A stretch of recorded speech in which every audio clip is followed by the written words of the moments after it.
सच्चिदानंद सद्गुरु साईनाथ महाराज की जय. ஓம் சாய்ராம். ஸ்ரீ சாயி சச்சரிதம் ஓவிகள் கருத்துரை அத்தியாயம் 33 உதி பிரபாவம். ஸ்ரீ கணேசனை வணங்குகின்றேன். அறிவை அளிப்பவளான அன்னை ஸ்ரீ சரஸ்வதி தேவியை வணங்குகின்றேன். ஸ்ரீ குருதேவரை வணங்குகின்றேன். ஸ்ரீ குல தேவதையை வணங்குகின்றேன். ஸ்ரீ சீதா ராமச்சந்திரனை வணங்குகின்றேன். சத்குரு சாய்நாத் மகாராஜை வணங்குகின்றேன். மரத்திலே நெருப்பு அடங்கியிருந்தாலும் அது கண்ணுக்கு தெரியாமல் இருப்பது போல அது மரத்திலேயே அடங்கி இருக்கும். மரக்குச்சிகள் ஒன்றோடொன்று உராய்ந்தவுடன் அது ஒளிர்கின்றது. அதே போல ஸ்ரீ சாய் பகவான் பக்தர்களினுடைய பக்தியிலே அடங்கி இருப்பார். சாய் பகவானை ஒரு முறை அன்புடன் அழைப்பதன் மூலம் சாய் அந்த பக்தருக்கு வாழ்நாள் முழுவதும் அடி பணிகின்றார். சாய் பகவான் பக்திக்காக மட்டுமே பசியுடன் இருக்கின்றார். பக்தர்கள் அவரை அன்புடன் அழைத்தவுடன் அவர் உடனடியாக ஒரே அழைப்பிலே வருகின்றார். பக்தர்களின் அழைப்பின் பேரிலே அவர் ஓடி வருவதற்கு எந்த நேர வரம்பும் இல்லை. பக்தர்களின் ரட்சிப்புக்காக அவர் எப்போதும் தயாராக இருக்கின்றார். அவரது செயல்கள் புரிந்து கொள்ள முடியாதவை. அவர் எந்த வகையான சக்கரத்தை எங்கிருந்து திருப்புவார் என்று நாம் சொல்ல முடியாது. ஒரு நுட்பமான மட்டத்திலே அவர் அத்தகைய திட்டங்களை செய்கின்றார். சிந்தனையிலே சில நியாயமற்ற பகுத்தறிவு இருந்தாலும் ஒருவர் ஸ்ரீ சாயினுடைய பாதங்களிலே தலையை குனிந்தவுடன் தியான செறிவு அதிகரித்து கொண்டே இருக்கும். மனம் ஒருமனப்படுகின்றது. இவ்வாறாக மனம் ஒருமுகப்படும் போது சாயி தியானம் தொடங்குகின்றது. ஸ்ரீ சாய் பகவான் தாமே இதையெல்லாம் திட்டமிடுகின்றார். மேலும் விரும்பிய வேலையையும் எந்த தடைகளும் இல்லாமல் நிறைவு அடைகின்றது. இதற்காக நாம் நமது அன்றாட வழக்கத்தை விட்டுவிட தேவையில்லை. உலக விஷயங்களின் ஆசையும் பழக்கமும் தானாகவே விலகத் தொடங்குகின்றது. மனதிலே பற்று வரத் தொடங்குகின்றது. அத்தகைய வழக்கத்தை கடைபிடிப்பதன் மூலம் நமது ஆன்மீக பயணம் தானாகவே தொடங்குகின்றது. கர்மத்தை செய்வதற்கும் கர்மத்தினுடைய விளைவுகளை அனுபவிப்பதற்கும் நாம் ஒரு உடல் வடிவத்திலே இந்த பூமிக்கு வந்துள்ளோம். எனவே விதியின்படி கர்மத்தின் விளைவுகளை நாம் அனுபவிக்க வேண்டும். அதன்படி மனைவி, மகன், செல்வம், வீடு இவை அனைத்தும் ஆசையின்படி சேகரிக்கப்பட வேண்டும். கர்மத்தின் பிணைப்பால் நடக்கவிருப்பது நிச்சயமாக சரியான நேரத்திலே நடக்கும். சத்குருவின் அருளால், சத்குருவின் சிந்தனையால், சத்குருவால் நமது தீர்மானங்களும் மாற்றுகளும் முடிவுக்கு வரும். திரட்டப்பட்ட கர்மங்களால் ஏற்படும் துன்பங்களும் பிரச்சனைகளும் தீர்க்கப்படும் என்பதே நமது விரும்பிய நோக்கம். பக்தர்களின் பக்தியை காணும்போது பக்தர்களின் எண்ணிக்கையை அதிகரிக்க உத்தமர் சாயி எவ்வாறு பக்தர்களை ஒவ்வொன்றாக அனுபவிக்க வைக்கின்றார் என்பது ஒரு பெரிய அதிசயம். அவர் எந்த வடிவத்திலும் எங்கும் எந்த நேரத்திலும் விருப்பத்துடன் தோன்றுகின்றார். தனது பக்தர்களின் பக்தியை கண்டு அவர் எங்கும் பயணம் செய்கின்றார்.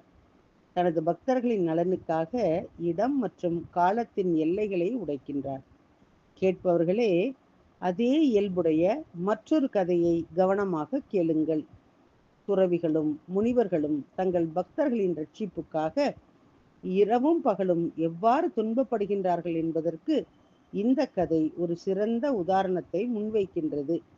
இந்த கதையை நாம் நம் காதுகளை திறந்து வைத்து நம் இதய கோவிலிலே சேமித்து வைத்தால் இந்த உலகின் அனைத்து அச்சங்களும் பிரச்சனைகளும் தீர்க்கப்படும். ஜெர்மனிக்கு எதிராக நடத்தப்பட்ட உலகப்போர் முதல் உலகப்போர் 1914 முதல் 18 வரையிலான காலம் சமீபத்திலே முடிவடைந்தது. எனவே எதிரிகளை எதிர்த்து போராட இராணுவத்திலே மனித வளத்தை நியமிக்க வேண்டிய அவசியம் இருந்தது. இந்த நோக்கத்திற்காக பிரிட்டிஷ் அரசாங்க அதிகாரிகள் நகரங்களுக்கு சென்று இராணுவ ஆட்சேர்ப்புக்கான முகாம்களை அமைத்தனர். 1917ஆம் ஆண்டு தானே மாவட்டத்திலே பணிபுரிந்த போது ஒரு சாயி பக்தர் அத்தகைய ஒரு பணியிலே நியமிக்கப்பட்டார். அப்போது என்ன ஒரு அசாதாரணமான நிகழ்வு நடந்தது என்பதை கேளுங்கள். இந்த நல்ல பக்தரின் பெயர் அப்பா சாஹேப் குல்கர்னி. சாயி பகவானின் அளவிட முடியாத தெய்வீக லீலைகளால் சாயினுடைய பாதங்கள் மீதான அவரது பக்தி வலுவடைந்தது. இவை அனைத்தும் சாயினுடைய திட்டம். அவரது மூத்த பக்தர் ஸ்ரீ பாலா சாஹிப் பாடே சில ஆண்டுகளுக்கு முன்பு அவருக்கு சாயிநாதனுடைய ஒரு உருவத்தை வழங்கினார். அப்பா சாஹேப் குல்கர்னி அந்த உருவத்தை பூஜை அறையிலே வைத்திருந்தார்.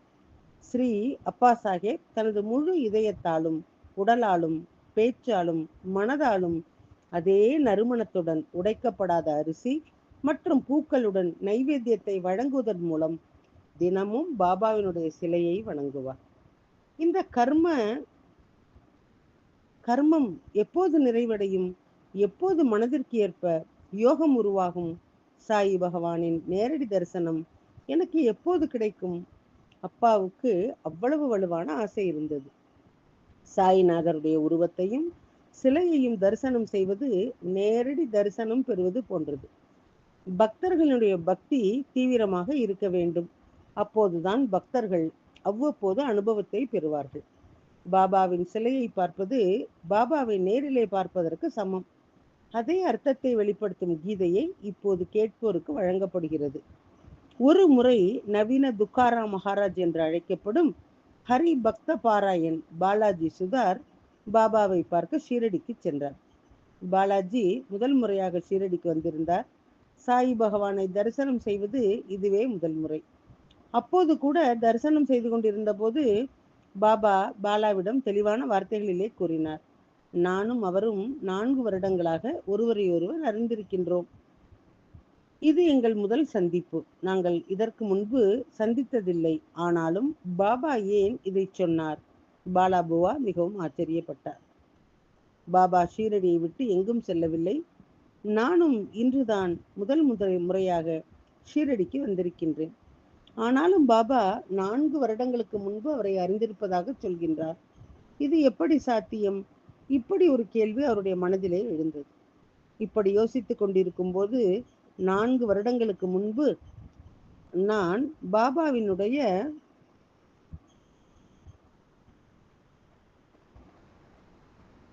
உருவத்தை பார்த்ததை அவர் நினைவு கூர்ந்தார். இப்படி யோசித்துக் கொண்டிருந்த போது 4 வருடங்களுக்கு முன்பு நான் பாபாவின் உருவத்தை பார்த்ததை அவர் நினைவு கூர்ந்தார். பின்னர் பாபாவின் வார்த்தைகளின் அர்த்தத்தை புரிந்து கொண்டார். பக்தர்களின் பக்தியின் விளைவாக துறவிகள் தங்கள் சர்வ வியாபித்துவத்தின் அனுபவத்தை எவ்வாறு வழங்குகின்றார்கள் என்பதை பாருங்கள். நான் பாபாவின் உருவத்தை மட்டுமே பார்த்தேன். இன்று நான் முதல் முறையாக நேரடி தரிசனம் பெறுகின்றேன். ஆனாலும் நான் நீண்ட காலத்திற்கு முன்பே மறந்துவிட்ட உருவத்தின் அடையாளத்தை பாபா எனக்கு சொன்னார். மறந்துவிட்டேன் என்று சொல்வது பொருத்தமாக இருக்காது. அப்போது பாபாவின் வார்த்தைகளின் அர்த்தம் எனக்கு புரியவில்லை. சிலையின் தரிசனமும் நேரடி தரிசனமும் ஒன்றே என்பதை புரிந்து கொள்ளும் அளவுக்கு எனக்கு புத்திசாலித்தனமும் இல்லை என்பதுதான் உண்மை. சிலையினுடைய வடிவின் தரிசனத்தின் மூலம் பாபா சொன்ன அடையாளம் என்னுடைய மனதில் கூட இல்லை. ஆனால் சாய்நாதர் அதை எனக்கு நினைவூட்டிய போது அது என்னுடைய மனதிலே நிலை பெற்றது. சுத்தமான கண்ணாடியிலோ அல்லது தெளிவான நீரிலோ காணப்படும் பிரதிபலிப்பு, அதே போல நான் சிலையிலே பாபாவின் உண்மையான வடிவத்தின் பிரதிபலிப்பிலும் தெரியும். எனவே புனிதர்களின் உருவத்தின் தரிசனமும் அவர்களின் நேரடி தரிசனத்திற்கு சமம். துறவிதானே சிலை. சிலை அல்லது வேறு எந்த வழியிலும் துறவியின் இருப்பை காண வைக்கின்றார். இதுவே இந்த கதையினுடைய பாடம். இப்போது அடுத்த கதையை முன்பு கூறப்பட்ட அப்பா சாஹேப் குல்கர்னியின் கதையின் சூழலிலே அமைதியான மனதுடன் கேளுங்கள். ஸ்ரீ அப்பா சாஹேப் குல்கர்னி தானேயிலே வசித்து வந்தார். இராணுவ ஆட்சேர்ப்பை கையாள அவர் பிவண்டிக்கு செல்ல வேண்டியிருந்தது. நான் 8 நாட்களுக்கு பிறகு திரும்பி வருவேன் என்று கூறிவிட்டு வீட்டை விட்டு வெளியேறினார். வீட்டை விட்டு வெளியேறிய 2 நாட்களுக்கு பிறகு அவரது வீட்டிலே ஒரு முன்னோடி இல்லாத நிகழ்வு நிகழ்ந்தது. தானே நகரிலே உள்ள அப்பாவினுடைய வீட்டு வாசலுக்கு ஒரு பக்கீர் வந்தார். அந்த ஃபக்கீர் எல்லோருக்கும் சாய்பாபாவை போலவே இருந்தார். சிலையிலே பாபா தோன்றுவது போல உயரம், உடல், தலை முதல் கால் வரை அனைத்திலும் அவர் பாபாவைப் போலவே இருந்தார். அப்பா சாஹிப் குல்கர்னியின் மனைவி அந்த ஃபக்கீரை பார்த்து ஆச்சரியப்பட்டார். அவளுக்கும் அவளுடைய குழந்தைகளுக்கும் அந்த ஃபக்கீர் நேரிலே பாபாவைப் போலவே இருந்தார். அப்பாவின் மனைவி இதற்கு முன்பு பாபாவை நேரிலே பார்த்ததில்லை. ஆனால் கோவிலிலே வைக்கப்பட்டிருந்த சிலை, இந்த ஃபக்கீர் சரியாக ஒரே மாதிரியாக இருந்தார். எனவே அந்த ஃபக்கீர் மீதான ஆர்வம் இன்னும் அதிகரித்தது. அவர்கள் அனைவரும் வாசலில் நின்ற ஃபக்கீரிடம், நீங்கள் ஷீரடியினுடைய சாய்பாபா இல்லையா என்று கேட்டார்கள். பிறகு அந்த ஃபக்கீர் சொன்னதை கவனமாக கேளுங்கள். நான் சாயி அல்ல, ஆனால் நான் நிச்சயமாக அவரது சீடன் பகவான் சாயினுடைய கட்டளைப்படி உங்கள் மற்றும் உங்கள் குழந்தைகளின் நல்வாழ்வை பற்றி கேட்க வந்தேன். அந்த ஃபக்கீர் தட்சணை கேட்டபோது திருமதி குல்கர்னி அவருக்கு ₹1 தட்சணையாக கொடுத்தார். அந்த ஃபக்கீர் அவருக்கு உதி பிரசாதத்தையும் கொடுத்தார். ஃபக்கீர் சாயிபாபாவினுடைய உதியை ஒரு பாக்கெட்டிலே கட்டி திருமதி குல்கர்னியிடம் கொடுத்து, இந்த உதி பொட்டலத்தை சிலைக்கு அருகிலே வைத்திருங்கள், நீங்கள் மகிழ்ச்சியையும் செழிப்பையும் அடைவீர்கள் என்றார். தனது வேலையை முடித்த பிறகு ஃபக்கீர், சாயி எனக்காக காத்திருக்க வேண்டும், இதை சொல்லி ஃபக்கீர் ஸ்ரீ அப்பாவின் குடும்பத்தினரிடமிருந்து விடைபெற்று முன்னேறினார். ஃபக்கீர் அவர் வந்த அதே வழியிலே திரும்பி சென்றார். இங்கே அப்பாவுடன் மற்றொரு லீலை நடந்தது. சாயினுடைய செயல்கள் உண்மையிலேயே புரிந்து கொள்ள முடியாதவை. ஸ்ரீ அப்பா சாஹிப் பிவண்டிக்கு சென்றார். ஆனால் வண்டியினுடைய குதிரைகள் வழியிலே நோய்வாய்ப்பட்டதால் செல்லும் திட்டம் ஒத்திவைக்கப்பட்டது. அவரது அடுத்த பயணம் ரத்து செய்யப்பட்டது. பின்னர் அவர் மதியம் தனது வீட்டிற்கு திரும்பினார். பின்னர் குடும்ப உறுப்பினர்கள் அந்த பக்கீரின் விரிவான கதையை அவரிடம் கூறினர். சாயினுடைய தரிசனத்தை தவறவிட்டதற்காக அவர் வருத்தப்பட தொடங்கினார். என்னுடைய மனைவி அந்த ஃபக்கீருக்கு ₹1 மட்டுமே தட்சணையாக கொடுத்தார். ஆனால் இதனால் அவர் வெட்கப்பட்டார். நான் வீட்டிலே இருந்திருந்தால் அந்த ஃபக்கீருக்கு குறைந்தபட்சம் ஒரு ₹10 கொடுத்திருப்பேன் என்று எண்ணினார். இதை நினைத்து அப்போது ஸ்ரீ அப்பா சாஹிப் சோகமடைந்தார். மசூதியிலே அந்த ஃபக்கீரை கண்டுபிடிக்கலாம் என்று நினைத்து பசியுடன் ஃபக்கீரை தேடி புறப்பட்டார். அப்பா ஃபக்கீர் தங்கக்கூடிய எல்லா இடங்களையும் தேடினார். அப்பா எல்லா இடங்களிலும் தேடி சோர்வடைந்தார். ஆனால் அந்த ஃபக்கீரை கண்டுபிடிக்க முடியவில்லை. பின்னர் அவர் ஏமாற்றத்துடன் வீடு திரும்பினார். உணவு சாப்பிட்டார். அந்த ஃபக்கீரை பற்றிய எண்ணங்கள் அவரது மனதிலே சுழன்று கொண்டிருந்தன. அத்தியாயம் 33 உதி பிரபாவம், ஓவிகள் மற்றும் கருத்துரை அடுத்த தொடரிலே கேட்கலாம். சாயியை பணிவோம். சாந்தி நிலவட்டும். ஓம் சாய்ராம். श्री सच्चिदानंद सद्गुरु साईनाथ महाराज की